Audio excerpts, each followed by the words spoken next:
Nagliparan ngayon sa social media ang mga litrato ng videong ito. Mga naglalaki ang moth o mariposa na naispatan sa Metro Manila. May palipad-lipad sa gilid ng kalsada. Habang ang iba dumadapo sa pader ng mga opisina, mall at eskwelahan. Ang ilan sa kanila umabot sa kainang ito sa Rizal.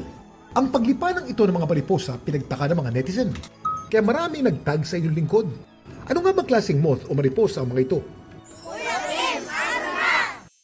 Ang mga namataan palipad-lipad ngayon sa Metro Manila, mga Lisa Sampa, isang klase ng moth na nabubuhay dito sa Southeast Asia. Ang mga naglalakihan nilang pakpak maaaring umabot ang hanggang 16 centimeters. Kulay brown o gray ang mga ito at may puting mga guhit. Ang pattern kawangis ng buntot ng ibong swallow. Kaya tinatawag din itong tropical swallowtail moth. Sa Facebook post ng entomologist at research associate na si Edriel, pinaliwanag niya ang paglipana o yung kung tawagin mass emergence ng mga tropical swallowtail moth sa Metro Manila.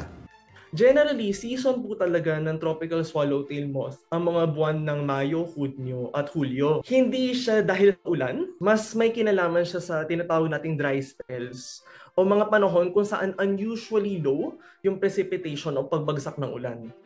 Nagkaroon din daw ng mass emergence ng mga tropical swallowtail moth noon sa Singapore.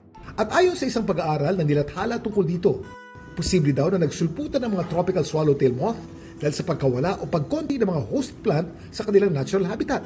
Posible kasi na kumukonti yung preferred na halaman nila. So ang ginagawa ng ibang mga moth, nagmamigrate sila to other areas to seek other trees na pwede lang itlogan. Kailangan po talaga gumawa pa tayo ng more research, specifically dito sa Pilipinas upang malaman talaga natin yung rason ng pagdami nila.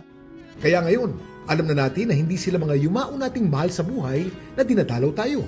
Sila'y bahagi ng ating kalikasan.